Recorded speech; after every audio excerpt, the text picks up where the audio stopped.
Welcome back to Kram. This is Caleb Selvig. I'm Tegan Derrickson. Let's start off this week by looking at some recent district news. The district released an announcement earlier this semester that they would be changing the start times for all the schools in order to help with the transportation staffing and student sleep needs. There were a lot of parents who wanted to be a part of this discussion. I went to a board meeting immediately following the Kram announcement. So Kram sent a camera crew to go in depth on the issue. On January 24th, Academy School District 20 sent out an email that raised a lot of concerns. The email told parents, staff, and students that ASD 20 would be moving to a 3-tier start schedule. The change was planned to go into effect at the start of the 2023-2024 school year. Tom LaValle was nice enough to give Kram an interview discussing why the policy was put into place. What that new change would do, it would really do two things. One is it would allow buses to run 3 routes in the morning, 3 in the afternoon, which would almost for sure prevent any children from not being picked up, and also would give more options for field trips, for sporting events, that sort of thing. The other big reason was the sleep cycle. Yes, elementary school kids actually need a little bit more sleep than secondary, but secondary kids tend to not go to sleep early. If you tell an elementary school child you need to go to bed at 8 o'clock at night, not a big deal, or 7 o'clock even. Good luck telling a high school you need to go to bed and sleep at 8 o'clock. It's a circadian rhythm thing. On February 2nd, 31 speakers signed up to share their opinions on the 3-tier start schedule and how it would affect them.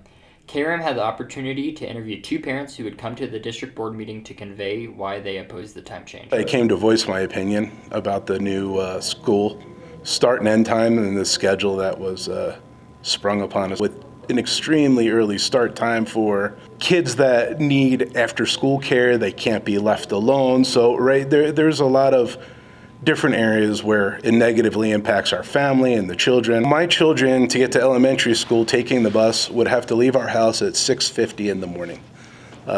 2 days this week, they woke up at 6:45.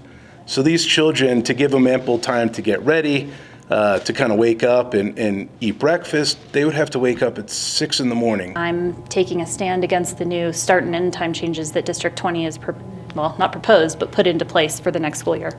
It is impossible to have 2 parents working and be able to have kids go to school unless they have buses, but even then, that comes back to the scariness of having kids walk to the buses on their own, where they used to be able to walk with their older sibling. As a working mother, I would have to spend 4 hours a day taking my kids, just 2, to elementary school and middle school because the start and end times are so far apart, leaving me for a 4-hour window in the middle of the day to work.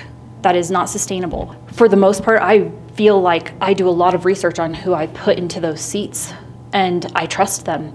And when I hear of something come up, I'm a very involved parent. I will definitely come in and put my 2 cents in, and we vote and we pay attention. But to have them come out with this and not have one little peep out to anybody, they surprised staff, they surprised parents, nobody knew about this. It seems sneaky and people don't trust them. Lindsay Jensen also created the online petition, which has almost reached its goal of 2,500 signatures. I started the petition the night that the news came out. I don't know, I just saw red and did a website and a petition. They didn't make it easy to find the people who you were supposed to get in touch with in the email that they sent out. It just kind of went to a blank page. You had to do research to find their emails and their phone numbers. I found it, I put it on a website, and then we said we should do a petition too. Without hardly any effort, in less than a week, we had over 2,100 signatures. Districts, especially elected officials, should never take their power for granted. The time change doesn't just affect parents, it would also impact some Rampart High School students. I got an email and my family was talking about it at dinner a couple times, and we don't exactly agree with it, but that's okay. And a lot of people were asking for high school to start later because we do a lot more work, but that also means that we're going to end later as well. But the time that I mostly don't agree with is middle school because they're going to end at 3:55, I think, which is ridiculous because I've never heard of a school ending that late, and I just think that's really weird. We are all looking at ways to mitigate this. We are trying to figure out how can we help the most parents and the most kids make this work. The district heard out the concerns of the parents. The policy has since been postponed until the 2024-2025 school year. This has been Matthew Anderson signing off for Kram.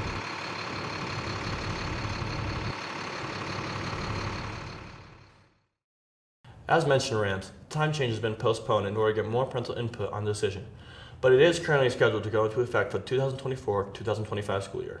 Rock climbing is an extremely popular sport, and Colorado has some of the best climbing in the world. We have a group of avid rock climbers here at Rampart that love to defy gravity. The climbing club has recently started up again and meets every Monday. Many clubs and activities here at Rampart have been making a return since the COVID shutdown. Climbing Club is now back every Monday for kids to learn and do rock climbing. Kram took a look at what makes up Climbing Club and how people feel about it. For me, Climbing Club, it's more of a lifestyle for me. But the reason I do Climbing Club is it's a cool way to reintroduce people into the outdoors. Like you climb a little bit inside, you get some experience, you meet some people, you have some fun, and then you go outside. It is a club where we climb on the climbing wall. Climbing Club is just an after-school group to learn and do rock climbing. So there's bouldering, there's sport climbing, so you can tie in, climb to the top of the wall. I'm there to make sure that we're being safe and that everyone kind of knows what they're doing before we get on the wall. But if you have zero experience, I'll belay you. Make sure you're tied in well, and we'll get up the wall. But you can also just boulder around, which means you don't go above the yellow line, which is taped on the wall. Other than that, I'll teach you as much as you want to know about like the knots and the process of the gear, essentially. We just climb, hang out, have fun, and learn new things, and learn new experiences. First thing you do is you learn how to belay, and then rock wall. Here's what's needed to get started in Climbing Club. Outside Mr. Hayes' room in the art hall, he has slips, a waiver you have to sign. Mondays after school, right after school, if you have a waiver signed, you can just show up and I'll walk you through what the possibilities are. But yeah, just with a waiver, show up Monday, signed by your parents or parent guardian, and yeah, we can get going. No jeans, I guess. It's hard to climb in jeans, and the school provides everything for you. You need a helmet and a harness, which is provided to you by the school. Yeah, so you don't need any gear, any harness, any rope, which, yeah, if you're just wanting to try it out, is expensive, which is one of the reasons I do Climbing Club, so you can give it a shot before you go out and spend $300 on gear. Climbing Club is welcome to all. We asked what Climbing Club does and means to them. I joined because I have a kind of like a passionate feeling for rock climbing. So I like climbing. Well, me and my friend, we're both interested in rock climbing, so that'd be a fun thing to do together. It's affected me by getting a workout and getting more connected with other people that share the same passion. Climbing, like I said before, climbing's a lifestyle for me. I climb inside all week to climb outside on the weekends. My wife and kid do it, all my friends do it. So it's a community, it's a reason to stay fit. It's a fun thing to do outside in nature, so I love it. Climbing Club is open for anyone looking to get into rock climbing or anyone with a passion for climbing already. They meet every Monday from 3 to 4:30 in the multipurpose room. Feel free to grab a waiver from Mr. Hayes and get climbing rams. This has been Adiana Somers reporting for Kram. Mr. Hayes of the art department has more information about the club for anyone that is interested. We are surrounded daily by students who express their individuality through their hairstyles. Hair can be a statement of identity and background. This Black History Month, Kram thought it would be interesting to take a look at traditionally black hairstyles. Every hair type comes with its pros and cons, and black hair is no different. Black hairstyles are protective ways to maintain healthy curly hair. I think I just really like how it's really versatile, and I can do a bunch of different styles with it. I could do ponytails, braids, locks, curls, a blowout. I can do a lot of things with my hair. It's our main trait. It's what sets us apart from everybody else. I love my hair because it frames me and makes me me. So everybody should feel confident in their hair, whether it's curly, tighter than mine, or any type. So the best thing about my hair, probably just the natural texture of it. I don't have to do a lot with it just for it to be curly and stuff. Kram also asked students if they've had their hair touched without their consent and how it made them feel. Yeah, more than I'd like to say. A lot of people just come up and pull it and see if it's spring and it's kind of oil. It gets all on my hair and then I have to wash it again. So yeah, I take too much time to do my hair for people to come up and touch it. Not recently, but in the past, yes. And when it's people I know or family members, I don't really care or pay that much attention to it. But if it's people I don't really know, then I find that really annoying and kind of disrespectful.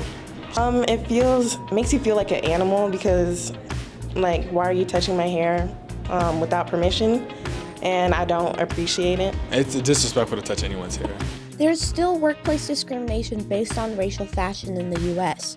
Colorado has the Crown Act passed banning race-based hair discrimination, but many places don't.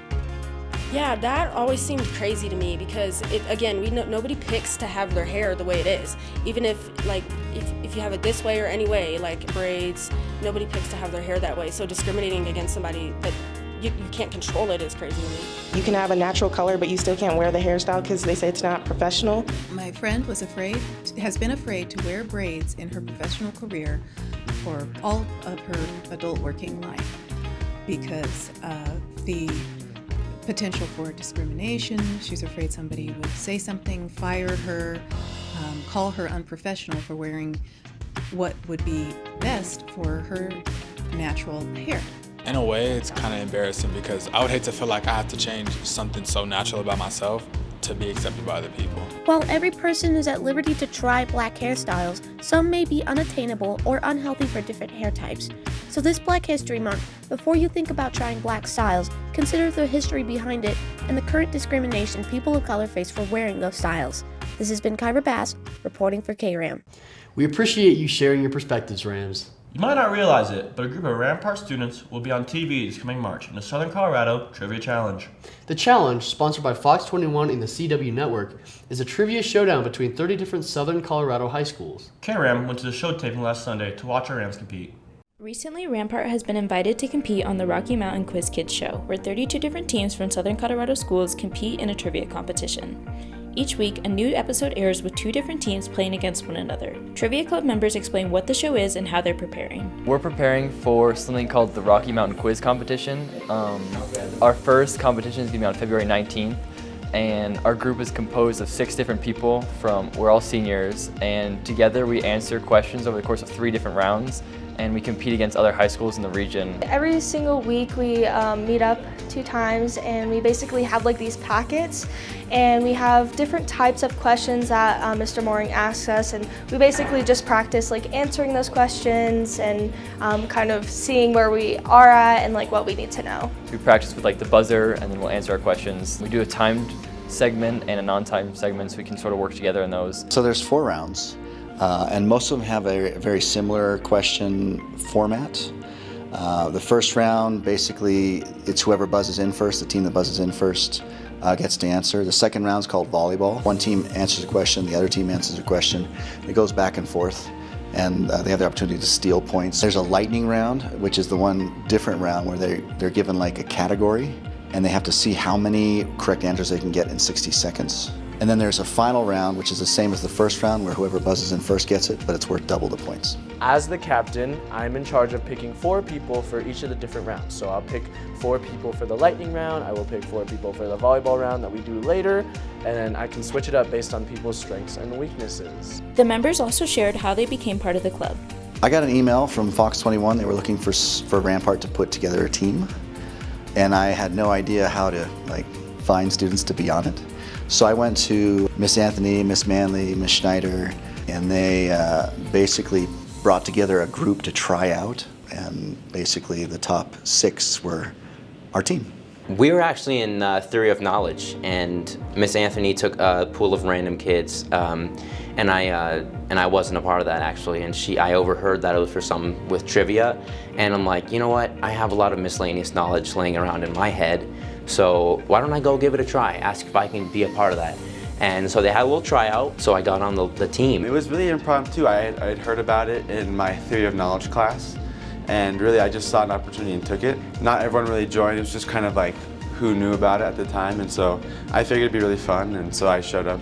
Club members expressed both what they like and dislike about the trivia competition. I like the fact that we all are really good at our own thing, and that's what makes us a really strong team. And one thing that I dislike, all the Shakespeare questions, because it really gets annoying. I enjoy being with my friends and making sometimes I feel super smart with the questions, but then I also don't like when there's like some really obscure questions and I don't know the answer, because then I don't feel very smart. So I'm a big fan of all the collaboration. I think it's really cool how each member of the team like has different strengths and weaknesses. So for example, my friend Eli is in charge of like the literature and stuff. My least favorite thing about the quiz show, some of the questions are very, very difficult. There are some very obscure questions about people that you've never even heard of and countries and cities that you've never even heard of. Make sure to check out Rampart's episode, which airs on April 21st on Fox 21 News Rams. This has been Malaysia Schaefer reporting for Kram. The Rampart Rocky Mountain Quiz Show team is going to win.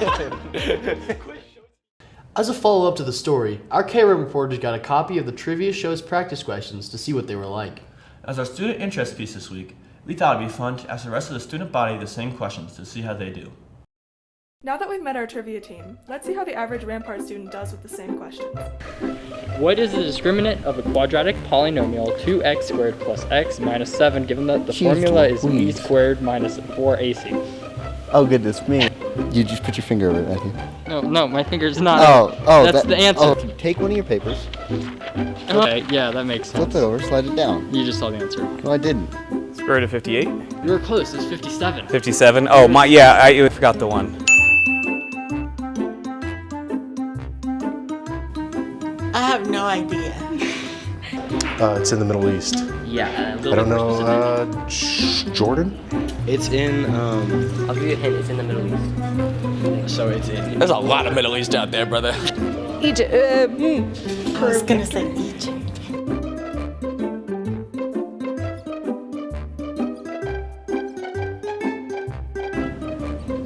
With the Nuggets? Nuggets is a basketball team.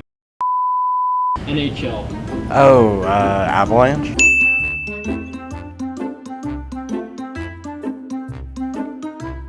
Oh my gosh. Bamboo. Bamboo. Bamboo. Yeah. I play Minecraft.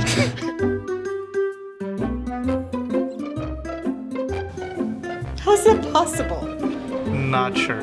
Where the opponent, like if you bagel someone? Is that what you mean? No, that's not it. It's a shutout. It's a shutout. Oh. Yeah, good job. I only know the other word for victory, which is Nike. What? I never heard that before.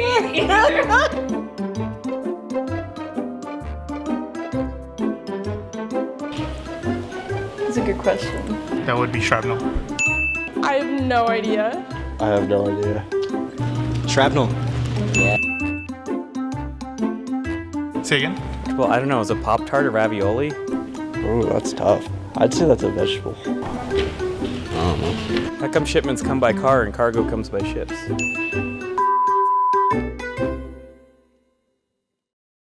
Wow, those were some tough questions. That's all I have this week, Rampart. This has been Tegan Derrickson. And I'm Caleb Selvig, signing off from the Dream Team. We'll see you next week. Radio, and the Jay-Z song was on. And the Jay-Z song was on. I feel like wow should be like used more often. So I put my hands up to play my song. The butterflies fly away. Head like yeah, moving my hips like yeah. Don't forget.